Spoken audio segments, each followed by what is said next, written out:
പിന്നത്തെ ചോദ്യം, അതായത് കെ മുരളീധരൻ എം പിയും അതുപോലെ തന്നെ നമ്മുടെ മിസ്റ്റർ സുരേന്ദ്രനും ഒക്കെ ചോദിച്ചത് ഈ ചെലവ് ആര് വഹിക്കും എന്ന ഒരു ചോദ്യമാണ്. ആ ചെലവ് വഹിക്കുന്നതിനെ പറ്റി, രഹസ്യ സ്വഭാവത്തെ പറ്റിയും ചെലവ് ആര് വഹിക്കും എന്നുള്ളതിനെ പറ്റിയാണ്.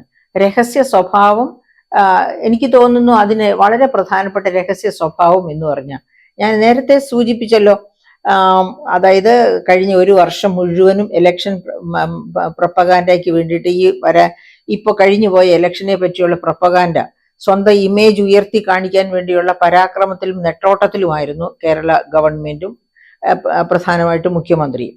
അപ്പൊ ഇതെല്ലാം കഴിഞ്ഞ് ഇലക്ഷനും കഴിഞ്ഞു.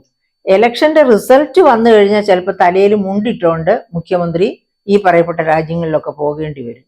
അപ്പൊ നേരത്തെ പോവുകയാണെങ്കിൽ ഇലക്ഷന്റെ പൂർത്തിയാകുന്നതിന് മുൻപ്, ഇവിടുത്തെ ഇലക്ഷൻ കഴിഞ്ഞു, മറ്റ് ഇലക്ഷനൊന്നും തീർന്നിട്ടില്ല, ഇലക്ഷന്റെ റിസൾട്ട് വരാൻ ഇനിയും സമയം കിടക്കുകയാണ്, അതിനു മുൻപ് എല്ലായിടത്തും പോയ 2020 20 ഞങ്ങൾ ജയിച്ചിരിക്കും, ആ രീതിയിൽ എല്ലാവരുടെയും മുൻപിൽ തല ഉയർത്തിപ്പിടിച്ച് രാഷ്ട്രീയ മാമാങ്കമൊക്കെ കാണിച്ച് നടന്ന് തനിക്ക് മേടിക്കാവുന്ന ബഹുമാനവും അതുപോലെ തന്നെ തൻ്റെ പോക്കറ്റിലേക്ക് വരാൻ സാധ്യതയുള്ള എല്ലാ എന്താ പറയുക ആദരവുകളും ഏറ്റുവാങ്ങി സസന്തോഷം തിരിച്ചു വരാനുള്ള ഒരു സാധ്യത.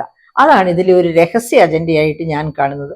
മറിച്ച് ഇലക്ഷൻ കഴിഞ്ഞിട്ടാണ് പോകുന്നതെങ്കിലോ, അയ്യോ 2020 പകരം 0/20 എന്നും പറഞ്ഞിട്ടാണ് പോകുന്നതെന്നുണ്ടെങ്കിൽ എന്തായിരിക്കും ഒരവസ്ഥ? അപ്പം പിന്നെ ആർക്കും അത്രയധികം ആരുടെയും മുഖത്ത് നോക്കാൻ പറ്റില്ലല്ലോ. അതാ ഞാൻ പറഞ്ഞത്, തലയിൽ തുണി ഇട്ടുകൊണ്ട് പോകേണ്ടി വരുമെന്ന്.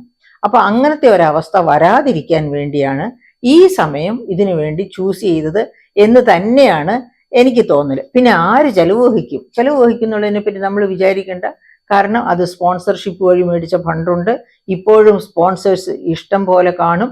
പിന്നെ അതുപോലെ മരം മാഫിയ, ക്വാറി മാഫിയ, ഇങ്ങനെയുള്ള മാഫിയകളുടെ ഒരു സംഘം തന്നെ ചുറ്റുവട്ടത്തിൽ കറങ്ങുന്നുണ്ട്, റാഗി പറക്കുന്നുണ്ട്. അങ്ങനെ റാഗി പറക്കുന്നവരെല്ലാവരും കൂടി അതിന്റെ ഫിനാൻസസ് ഒക്കെ മീറ്റ് ചെയ്യും. ഇനി അഥവാ ഖജനാവിൽ നിന്നാണെങ്കിൽ തന്നെ അത് ആരറിയാൻ പോകുന്നു? ഇനിയിപ്പോ നമുക്കിവിടെ വളരെ അത്യാവശ്യമായിട്ട് തന്നെ ശ്രദ്ധിക്കേണ്ട കാര്യം, ഇങ്ങനെ ഈ മുഖ്യമന്ത്രി വിട്ടു നിൽക്കുമ്പോൾ നമ്മുടെ ഭരണത്തിലുണ്ടാകാവുന്ന പാകപ്പിഴകളാണ്. ഭരണത്തിലുണ്ടാകുന്ന ഭരണചക്രത്തിന്റെ തിരിയല് എന്ന് വെച്ചാൽ ഭരണചക്രം ശരിയായി കാര്യക്ഷമമായി തിരിക്കേണ്ടിടത്തേക്ക് തിരിക്കുന്നുണ്ടോ, ഇത്തരം കാര്യങ്ങളൊക്കെയാണ് അവിടെ വളരെ അവധാനതയോടെ ചിന്തിക്കേണ്ടത്. അതായത് നമ്മൾ വലിയ ധനപ്രതിസന്ധിയിലാണ്. ധനപ്രതിസന്ധി എന്ന് വെച്ചാൽ കേരളം ഒരിക്കലും കണ്ടിട്ടില്ലാത്ത അത്ര രൂക്ഷമായ ധനപ്രതിസന്ധിയിൽ, അങ്ങനെ രൂക്ഷമായ ധനപ്രതിസന്ധിയിലാണ് എന്ന് മാത്രവുമല്ല, ഈ വർഷത്തെ ധനസമാഹരണത്തിലും വലിയ കുറവ് വന്നിട്ടുണ്ട്. അതായത് കേന്ദ്രത്തിൽ നിന്ന് കിട്ടേണ്ട ഗ്രാന്റിൽ കുറവ് വന്നിട്ടുണ്ട്, കേരളത്തിൽ നിന്ന് തന്നെ പിരിച്ചെടുക്കുന്ന നികുതി സമാഹരണത്തിൽ കുറവ് വന്നിട്ടുണ്ട്.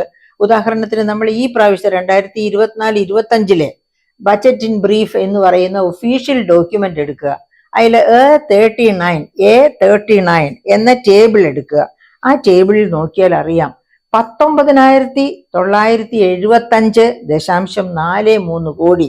ഞാൻ ഒരിക്കൽ കൂടി ആവർത്തിക്കാം, 19,975.43 കോടിയാണ് നികുതി അരിയർ പിരിച്ചെടുക്കാനുള്ളത്.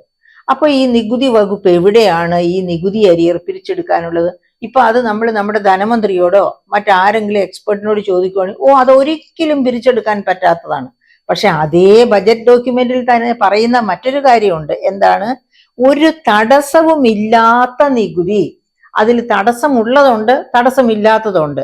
തടസ്സമില്ലാത്തത് എത്രയാണെന്നാ പറയുന്നത്?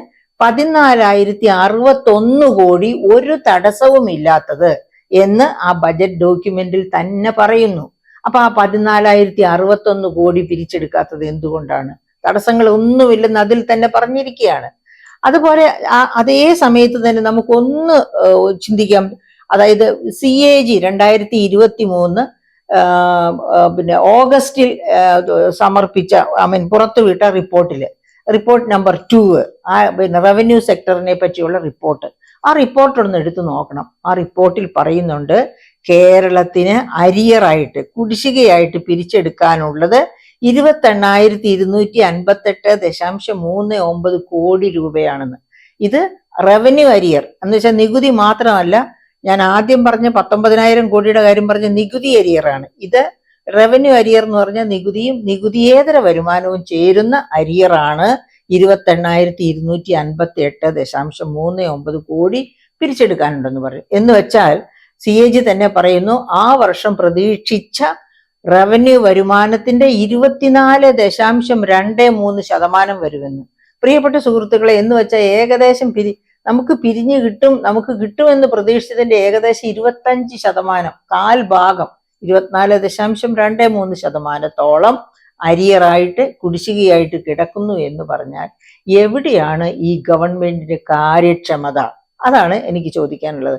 എനിക്കല്ല, നമുക്ക് എല്ലാവർക്കും ചോദിക്കേണ്ട ചോദ്യം ഇതാണ്. അതിനുവേണ്ടിയല്ല ഒരു ഗവൺമെന്റിനെ നമ്മൾ ഭരണത്തിൽ ഏറ്റുന്നത്. അപ്പോ CAG തന്നെ പിന്നെയും പറയുന്നു ഗവൺമെന്റിൽ ഇന്റേണൽ ഓഡിറ്റിംഗ് നടക്കാറില്ല. എന്തുകൊണ്ട് ഇന്റേണൽ ഓഡിറ്റിംഗ് നടക്കാറില്ല? ഇന്റേണൽ ഓഡിറ്റിംഗ് നടക്കാത്തതിന് ഒരുപാട് കാരണങ്ങളുണ്ട്. ഒന്നാമത്, ഓഡിറ്റേഴ്സ് പറയുന്നത് അവർ ഓഡിറ്റിംഗിന് ചെല്ലുമ്പോൾ വകുപ്പുകൾ സമ്മതിക്കുന്നില്ല എന്നാണ്. അപ്പൊ അങ്ങനെ നിരവധി കാരണങ്ങൾ കിടക്കുകയാണ് കാര്യക്ഷമത ഇല്ലായ്മയ്ക്ക്. അങ്ങനെ കാര്യക്ഷമത ഇല്ലായ്മ കൊടികുത്തി വാഴുന്ന ഒരു സാഹചര്യത്തിലാണ് ഗവൺമെന്റ് ഇതുപോലെ ഗവൺമെന്റിനെ അനാഥമാക്കിയിട്ട് തലപ്പത്തിരുന്നയാള് ഒരു വിദേശ പര്യടനത്തിന് വേണ്ടി പോയിരിക്കുന്നത്. ഒരു 16 ദിവസത്തെ പര്യടനമാണ്. പക്ഷെ അതിന്റെ അപ്പുറവും ഇപ്പുറവും ജെറ്റ്ലാഗും എല്ലാം കൂടി ചേർന്ന് 1 മാസം പോക്ക് തന്നെയാണ്.